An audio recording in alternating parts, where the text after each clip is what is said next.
सम्मान्य हेमा जी और इस सभागार में एकत्रित आए हुए सभी धर्मेंद्र जी के प्रशंसकगण, आज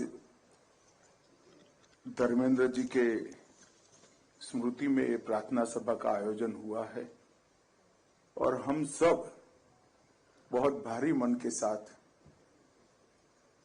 उनके चिर शांति के लिए यहाँ प्रभु को प्रार्थना करते हैं। मेरा धर्मेंद्र जी के साथ कभी व्यक्तिगत मुलाकात नहीं हुआ। मैं पार्टी का अध्यक्ष था तब जब हेमा जी मथुरा से 14 में चुनाव लड़ रही थी, तब उनका फोन आया था कि वो एक पत्र भेज दे रहे हैं, वो पत्र मोदी जी जब प्रचार में जाए तब पढ़ लिया जाए तो उनको अच्छा लगेगा।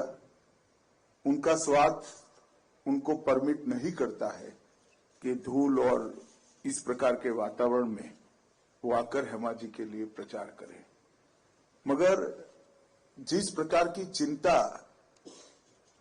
वो फोन पर बात कर रहे थे वो एक फॉर्मेलिटी नहीं थी।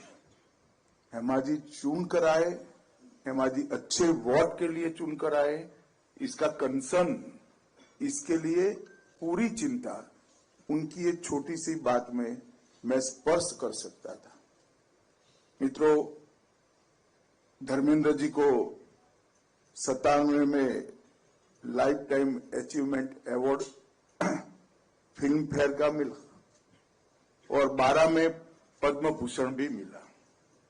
60 साल लंबा कैरियर, किसी भी फील्ड में अगर कोई व्यक्ति दाग के बगैर पारित करता है तो इसका मतलब है ये साफ दिल इंसान है।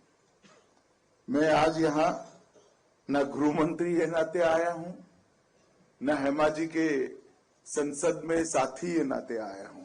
मैं आज यहां धर्मेंद्र जी के एक फैन के रूप में यहां पर उनको श्रद्धांजलि देने के लिए आया हूं, क्योंकि इन्होंने 60 साल में अनेक फिल्मों की, सफल फिल्मों की एक बहुत बड़ी श्रृंखला, एक इतिहास भारतीय सिने जगत को दिया है।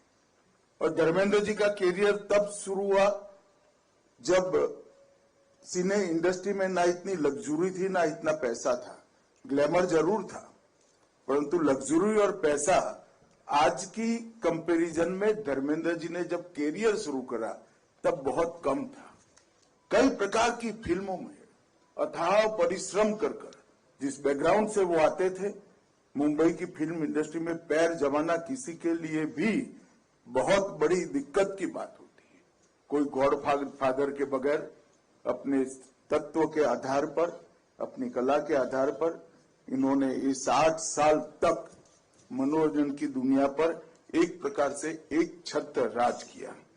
कई अवार्ड विनिंग फिल्में दी, शोले, मेरा गांव मेरा देश, यादों की बारात, फूल और पत्थर, धर्मवीर, हर जगह उन्होंने जो रोल निभाए, गुस्से के साथ अव्यवस्था के खिलाफ लड़ने वाले व्यक्ति के रोल निभाए और युवाओं ने, और विशेषकर अन्याय को झेलते हुए युवाओं में वो अपना एक प्रकार से प्रतिनिधि बन गए। मगर किसी ने चुपके सीता और गीता और चाचा भतीजा देखा होगा तो उनके कितने बड़े कलाकार थे उसका आपको अंदाज लग जाएगा। जो व्यक्ति 16 में इस प्रकार का रोल कर सकता है और वो ही चुपके में फिल्म समाप्त हो जाए तब हमें लगे कि अरे फिल्म समाप्त हो गया, इस प्रकार का रोल भी इतनी ही साहसिकता से करता है। ये उनकी कला में कितनी गहरी रुचि थी और कितने महान कलाकार थे वो बताते हैं। मित्रों, मैंने हकीकत, सत्यगाम, बंटवारा और आंखें चारों फिल्मों को देखा है। धर्म जी की कई फिल्में मैंने देखी हैं, मगर ये चारों फिल्में एक प्रकार से देशभक्ति से जुड़ी हुई फिल्म थी।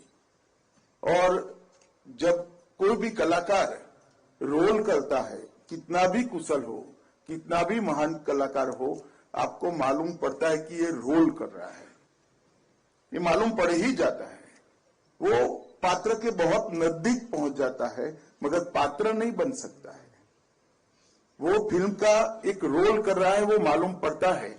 मगर ये देशभक्ति की चारों फिल्में, इसमें आंखें तो मैंने कई बार देखी है, उसमें धर्म जी का रोल करते थे तो मुझे लगता है, उस वक्त भी लगता था कि सच्चा देशभक्त व्यक्ति है, ये एक्टिंग नहीं कर रहा है, देश को प्यार करने वाला ये इंसान है। और ये इनकी बहुत बड़ी एक प्रकार से धाती थी। एक भी फिल्म में बहुत बड़ा किसान का बेटा का रोल न करने के बावजूद पूरी दुनिया को मालूम है कि धर्म जी किसान के बेटे थे और धरती को बहुत प्यार करते थे। अपने व्यवहार से, अपने वाणी से, और जो बोलते थे और करते थे, इसके बीच में कोई अंतर न होने के कारण एक सरल हृदय के अच्छे इंसान की छवि उन्होंने बनाई। धर्मेंद्र जी का जाना, 90 की आयु में भी जाना, इस देश के लिए, इस देश के सार्वजनिक जीवन के लिए और फिल्म इंडस्ट्री के लिए कभी भी पूर्ति न हो ऐसी क्षति है। और एक रिक्तता धर्मेंद्र जी के जाने से यहाँ पर खड़ी हुई है। हम और तो कुछ कर नहीं सकते, ईश्वर का जो इच्छा होता है वो ही अंतिम होता है। वास्तविकता है कि आज धर्म जी हम सबके बीच में नहीं है।